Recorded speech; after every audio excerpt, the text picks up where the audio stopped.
If your income doubled tomorrow, what would actually change? Hey, quick question before we get into this. If your income doubled tomorrow, literally doubled, deposited into your account starting next month, what would actually change about your life? Take a second and actually think about it. Because I already know what most people picture.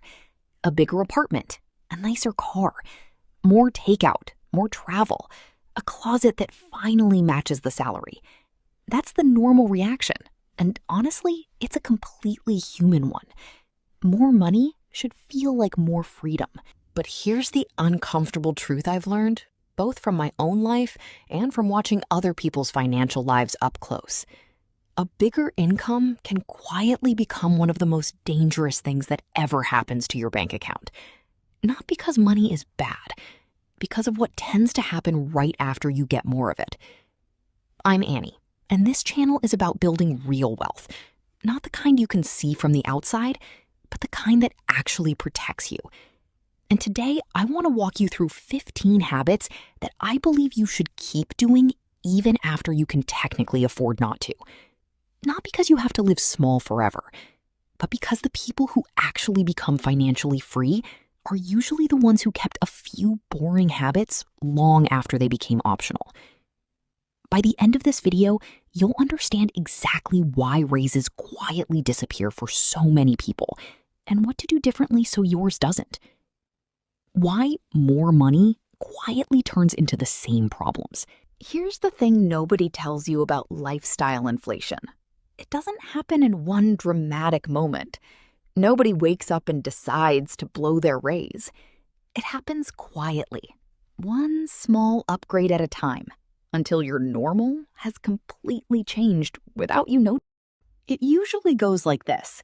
Your income goes up, your expectations rise right along with it, almost automatically. Then a few lifestyle upgrades follow. Nothing crazy, just things that feel earned. And here's the part that matters. That new lifestyle becomes your new normal shockingly fast. Within a few months, what used to feel like a treat now feels like the baseline. And once something becomes your baseline, giving it up feels like a loss, even though a year ago you didn't have it and you were fine. So the apartment that felt perfectly comfortable a year ago suddenly feels too small. The car that got you to work just fine now feels a little embarrassing next to your coworkers. A vacation that would have thrilled you 2 raises ago now feels underwhelming. Eating out, which used to be a Friday night treat, quietly becomes a Tuesday, Wednesday, Friday habit. And every single raise becomes silent permission to spend a little more because you can finally afford it. None of this feels reckless in the moment. That's exactly what makes it dangerous. You're not making one bad decision. You're making dozens of small, reasonable feeling decisions that, added together, mean your income went up, but your savings rate barely moved. Your paycheck grew, your freedom didn't. That's the trap this video is about avoiding. Not by refusing to enjoy your money, we'll get to that, but by staying intentional about which upgrades you actually choose, instead of letting your spending rise automatically just because it can. So let's get into the 15 habits I think are worth protecting, no matter how much your income grows. Habit 1, keep cooking. Cooking at home is usually the first habit people drop once money stops feeling tight, and I get why. Restaurants are convenient, and after a long day, ordering in feels like a reward you've earned. But here's the thing. The gap between cooking and eating out isn't really about any one meal.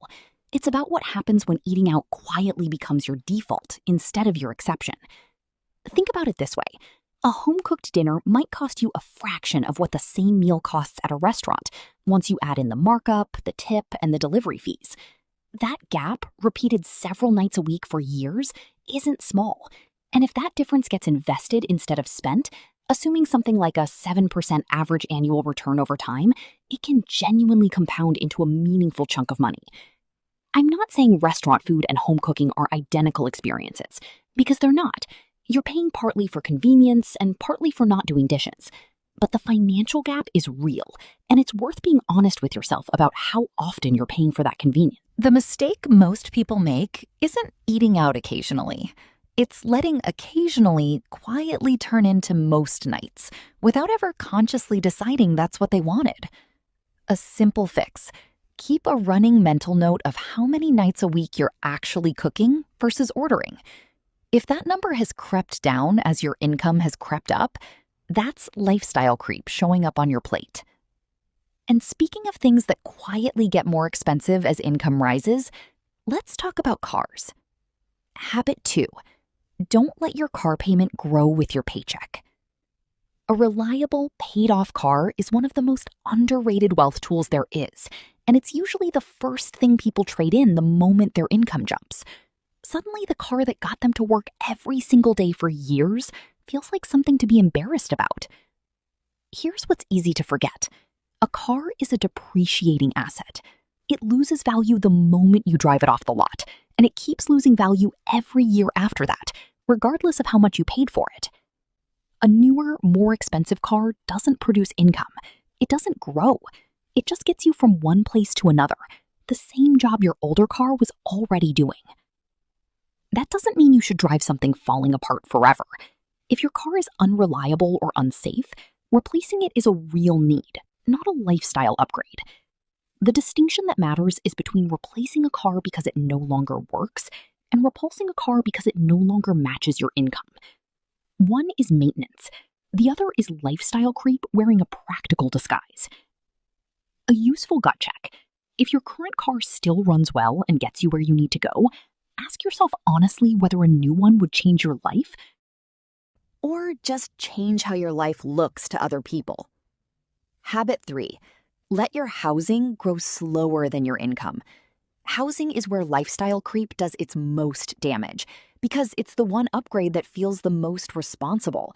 Nobody feels guilty about wanting a nicer place to live, but housing is usually the single biggest line item in anyone's budget, and it's a fixed cost, meaning once you sign that lease or that mortgage, you're locked into that spending level for years, whether or not your income keeps climbing at the same pace. The danger isn't moving into a nicer place. It's moving into the nicest place your new income can technically qualify you for, the moment you can qualify for it. That leaves you with almost no cushion between your income and your obligations, so every future raise gets absorbed by a payment instead of building your freedom. A more sustainable approach is to let your housing upgrade lag a step behind your income growth, not lead it. If your income jumps significantly, give yourself real time, months, not days, before committing to a bigger space, so the decision comes from a clear head instead of an emotional, "I finally made it" impulse. Habit 4: make your cash actually work. Once you're keeping more of your income instead of spending it, where that money sits starts to matter. A lot of people leave meaningful cash sitting in a traditional savings account paying next to nothing, simply because it's the account they've always had.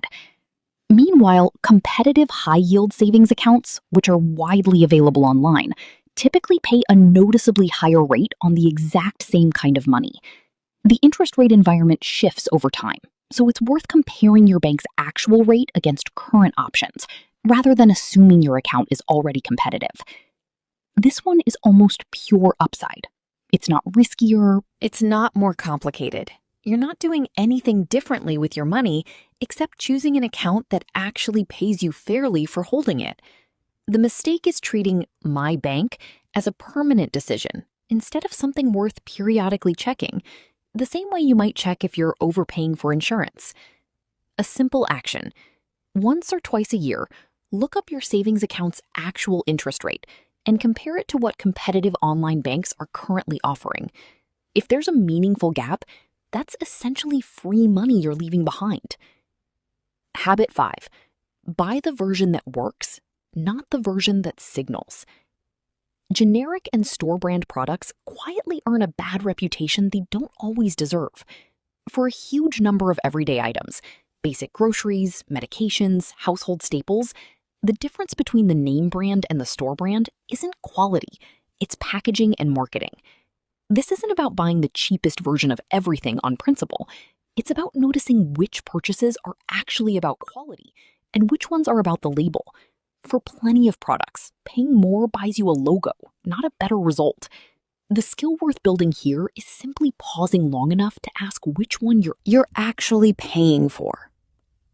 Habit 6, pay yourself first and make it automatic.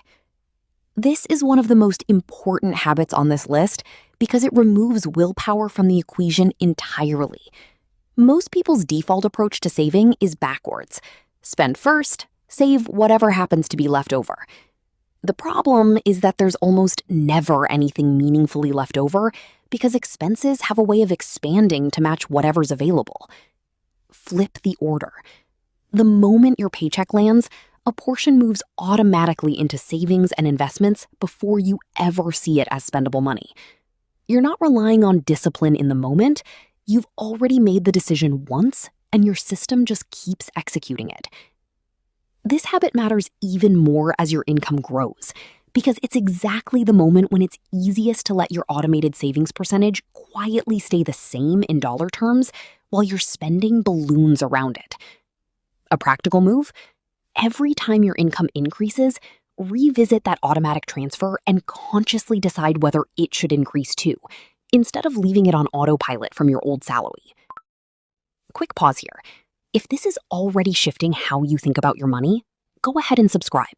We're just getting started and there's a lot more to cover. Habit 7. Give big purchases 30 days. Impulse purchases feel harmless individually, but they're one of the easiest ways for a higher income to quietly leak away. The fix isn't restricting yourself from ever buying something exciting. It's building in a delay before big, non-essential purchases, something like 30 days. So the decision comes from your actual values instead of a temporary spike of excitement. Here's why this works psychologically. The emotional pull toward a purchase is almost always strongest right when you first see it, and it fades with time. If you still want the item a month later, that's useful information. It probably reflects something you genuinely value, not something you were pressured into wanting in the moment. If the excitement has faded, you just saved yourself the money and the regret. The common mistake is treating this rule as something only for large purchases like cars or vacations. It works just as well for the $500 version of something you didn't even know you wanted until an ad showed it to you an hour ago. Habit 8. Audit what you're actually paying for. Recurring subscriptions are uniquely good at hiding in plain sight. Streaming services, apps, memberships. They're small enough individually that canceling any one of them feels pointless, but added together, they can quietly account for a surprising slice of monthly spending. Some subscription businesses genuinely benefit when customers forget what they're paying for and simply never get around to canceling. The habit here isn't extreme minimalism. It's periodically sitting down, pulling up your actual statements, and asking honestly which subscriptions you'd miss if they disappeared tomorrow. You'll usually find at least one or two you forgot you even had. Habit 9. Buy quality used instead of always buying new. There's a specific kind of financial confidence that shows up as, I don't need this to be brand new. I need it to work well. Buying quality used items, furniture, tools, even certain vehicles, can get you the same functional outcome as buying new at a meaningfully lower price, especially for items that depreciate quickly in their first year or two of ownership with lifestyle. This isn't about settling for less. It's about being clear-eyed on what you're actually paying for when something is new. Often it's the newness itself, not a functional improvement. For a lot of categories, a gently used version does the exact same job at a fraction of the price. Habit 10. Resist upgrading your wardrobe for status. Clothing is one of the sneakiest lifestyle creep categories because it's genuinely tied to how people perceive you, which makes the upgrade feel almost necessary rather than optional. As income rises, there's a pull toward more expensive brands, not because the quality difference is dramatic, but because of what wearing them seems to signal. The habit worth protecting is buying clothing based on what you actually need and genuinely like, rather than what communicates a certain income level to other people. A well-built wardrobe doesn't require a closet full of logos. It requires knowing your own style well enough that you're not shopping to impress anyone. Habit 11. Do the simple stuff yourself. Basic maintenance around the house, on your car, with everyday repairs is another category people tend to outsource the moment they can afford to, even when the task itself hasn't gotten any harder.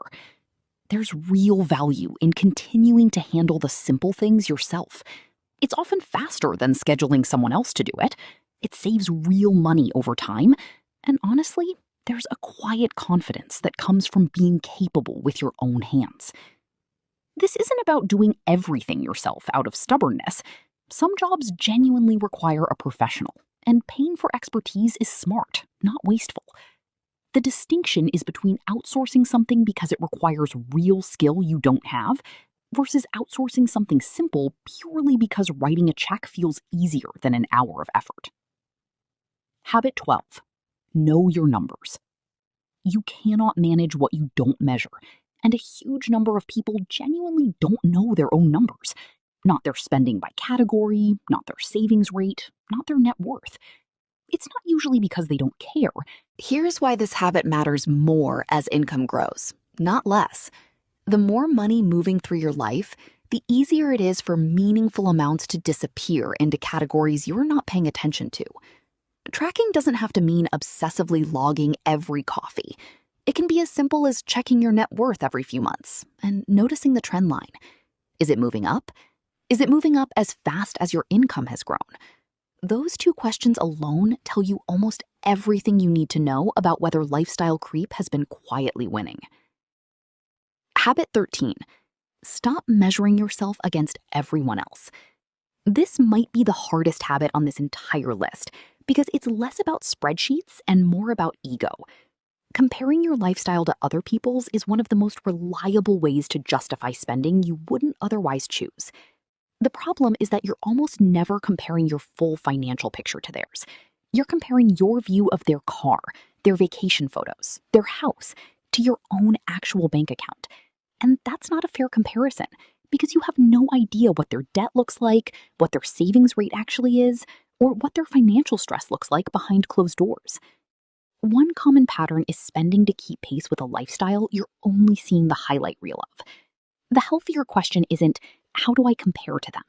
It's, does this choice match what I actually value? Which brings us to something worth sitting with for a second. The difference between looking wealthy and actually being financially secure. Looking rich versus being rich. Visible spending, a luxury car, designer clothing, an oversized home, expensive vacations posted online, constant upgrades, creates the appearance of wealth. That's the whole function of visible spending. It's designed to be seen. But that appearance often has almost nothing to do with someone's actual financial position. And in a lot of cases, it's quietly working against it. Because every dollar spent on looking wealthy is a dollar that isn't sitting in an investment account, growing. The forms of wealth that actually protect you tend to be invisible. Investments you can't see from the outside. Cash reserves nobody else knows you have. Low fixed expenses that mean you're not one bad month away from a crisis. Retirement savings quietly compounding in the background. Nobody throws a party to celebrate a low mortgage payment or a fully funded emergency fund, but those are the things that actually make you free. Looking rich and being rich can absolutely overlap. Plenty of genuinely wealthy people also enjoy nice things, but they're not the same thing. And confusing the two is exactly how a bigger income ends up producing zero additional security. Habit 14. Keep an emergency fund that actually matches your life. An emergency fund is one of those habits people build early, out of necessity, and then quietly let shrink relative to their life once they no longer feel like they need it. That's backwards. As your income, your obligations, and your lifestyle grow, the size of emergency fund that would actually protect you grows right along with it. The exact right number is genuinely personal. It depends on your job stability, your industry, whether you have dependents, and how predictable your income is. but the principle holds regardless of income level. Your emergency fund should reflect your current life, not your life from a few years ago. A fund that felt like plenty when your expenses were lower can quietly become inadequate once your fixed costs have grown, leaving you more exposed than you realize. The one rule to remember when your income goes up. Here's a simple mental rule I want you to actually remember because it can genuinely change your financial trajectory. When your income rises, increase your investments before you increase Your lifestyle, not instead of enjoying your money, before. In practice, that might look like deciding in advance that if your income goes up by a meaningful amount, most of that increase goes toward investing, while a smaller portion goes toward genuinely improving your lifestyle. There's no single percentage that's correct for everyone. It depends on where you're starting from, what you're saving toward, and how much cushion you already have. The exact split is yours to decide. What matters is that you decide it in advance, deliberately, instead of letting your spending quietly absorb the entire raise before you've had a chance to choose. This single habit, applied consistently over years, is often the real difference between people whose net worth grows alongside their income and people whose net worth stays flat, no matter how much they eventually earn. Habit 15. Buy assets before you buy comfort. Everything we've covered has been building toward this idea because it's really the whole point.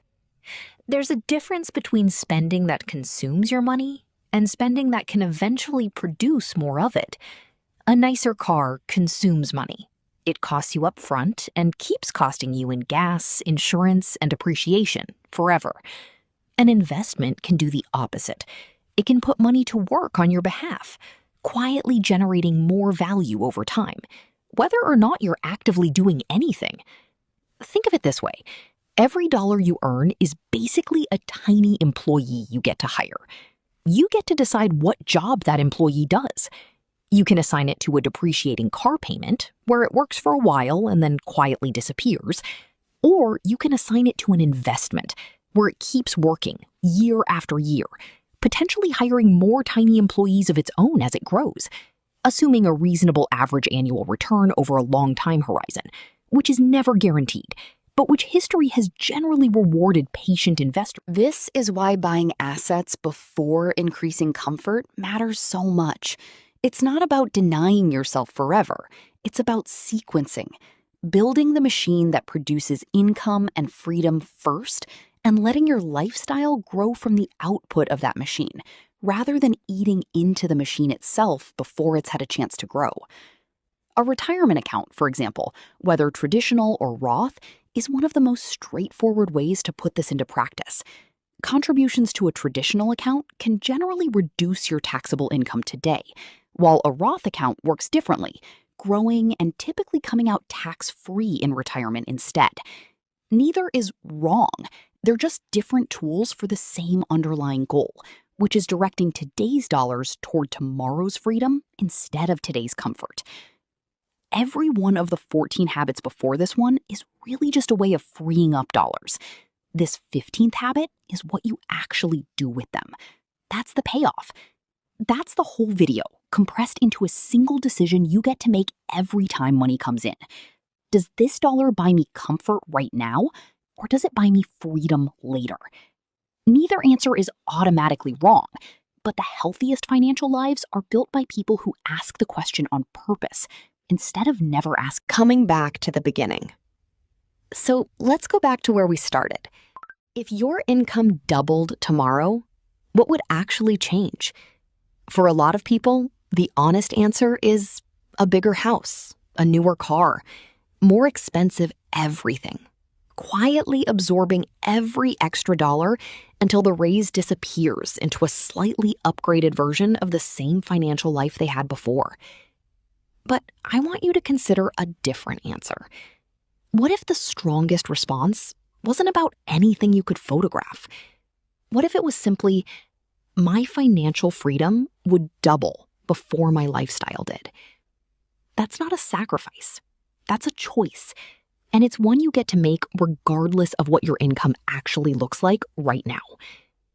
The habits on this list aren't about staying small forever. They're about making sure that when more money does show up, it builds something that lasts, instead of quietly becoming the new normal you have to keep feeding. I genuinely love to know, which of these 15 habits are you already doing without even thinking about it? And which one, if you're honest with yourself, is the one you need to start? Drop it in the comments. I read every single one.